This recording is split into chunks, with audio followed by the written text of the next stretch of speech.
আচ্ছা, আপনারা কি জানেন রেল লাইনের ট্র্যাক চুরি কেন হয় না? রেল লাইনের ট্র্যাকও তো লোহার তৈরি, তাহলে রেল লাইনের ট্র্যাক কেন চুরি হয় না? চমৎকার একটি তথ্য আপনাদের সাথে শেয়ার করব, তাই আপনাদের কাছে অনুরোধ, আমাদের অ্যামেজিং নলেজ বেঙ্গলি চ্যানেলটি সাবস্ক্রাইব করে নেবেন। আর আমাদের অ্যামেজিং নলেজ বেঙ্গলি চ্যানেলের ভিডিও অডিও অন্য অনেক নকল চ্যানেলেই ব্যবহার করা হয়, তাই আপনারা আমাদের আসল চ্যানেলটি সাবস্ক্রাইব করে পাশে থাকবেন। দেখুন, লোহার তৈরি রেল লাইনের ট্র্যাক লাখ লাখ কিলোমিটার পর্যন্ত ছড়িয়ে থাকে।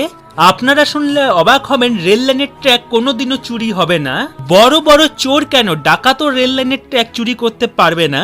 রেল লাইনের ট্র্যাক যেমন অনেক লম্বা আর প্রচুর পরিমাণের ভারী হয়, যাকে চুরি করা খুবই কঠিন। এই রেল লাইনের ট্র্যাককে চুরি করার জন্য অনেক বড় বড় মেশিনের প্রয়োজন হয়, যা কোনো সামান্য চোরের কাছে থাকে না। তবুও যদি কোনো সময় রেল লাইনের ট্র্যাক চুরি হয়, তবুও সেই লোহাকে চোর কোথাও বিক্রি করতে পারবে না, কারণ রেল লাইনের লোহার ওপর চিহ্ন